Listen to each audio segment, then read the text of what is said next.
in.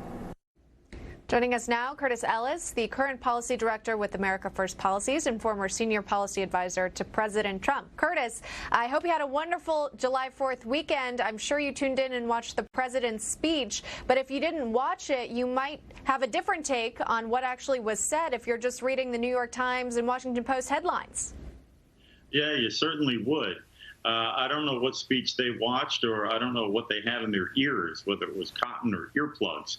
But it was a great speech. And what Tammy Duckworth said just underscores exactly what President Trump said needs to happen, is we need our leaders to speak up loudly and strongly in defense of America's heritage and American values. And Tammy Duckworth couldn't bring herself to do that.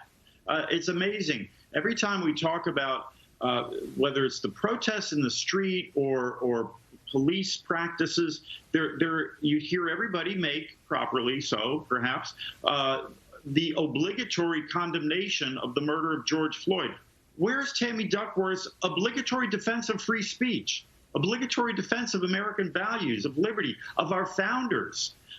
Because, and I don't know where she says this is racist, or in another part of that interview, she said the president spent more time defending Confederate statues. He never talked about any Confederate general or any Confederate leader. He talked about Washington, Jefferson, Lincoln, and Roosevelt. So Senator Duckworth really needs to study up on her history. That's what I would suggest. And likewise to the writers of the New York Times. When they throw out this stuff about this is a monument to slaveholders built on land stolen from the Indians. I mean, come on, get over it. Every single square inch of America was once occupied by indigenous tribes, by Native American tribes who basically were at war with each other, stealing land from each other. You know, and if we're supposed to be proud and embrace immigration and the right of people to move freely from, you know, one part of the world to another, what's wrong with Europeans moving from Europe to the United States, what is now the United States of America, whether it was 500 years ago or 200 years ago? So I don't know where they expect this to end. You know, we migrated out of the Garden of Eden a long time ago.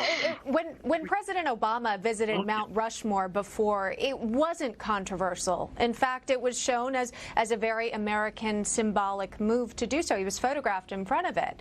Why is it now that it's President Trump and it's such a point of controversy?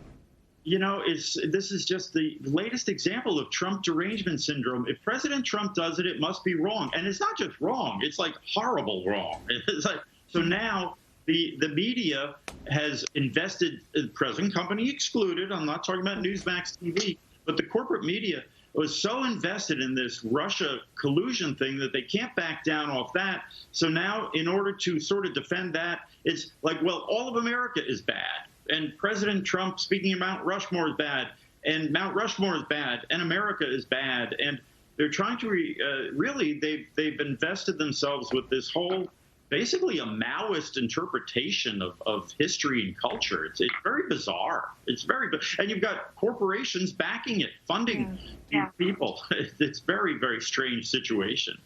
Sad to see. Celebrating our country's independence, and of course you're going to find it dark and divisive, I guess, from the President of the United States. I know a lot of Americans did not see it that way. They were not the ones who subscribed potentially to the New York Times. So we appreciate you coming on the show, Curtis, and for everyone at home who's tuning in and watching Newsmax as well. We appreciate it. Curtis Ellis, thank you very much. I thought that maybe the last year we're allowed to celebrate. Oh, I hope not. I hope not. We are proud to be Americans here and celebrate it on July 4th. Still ahead, we will have much more news on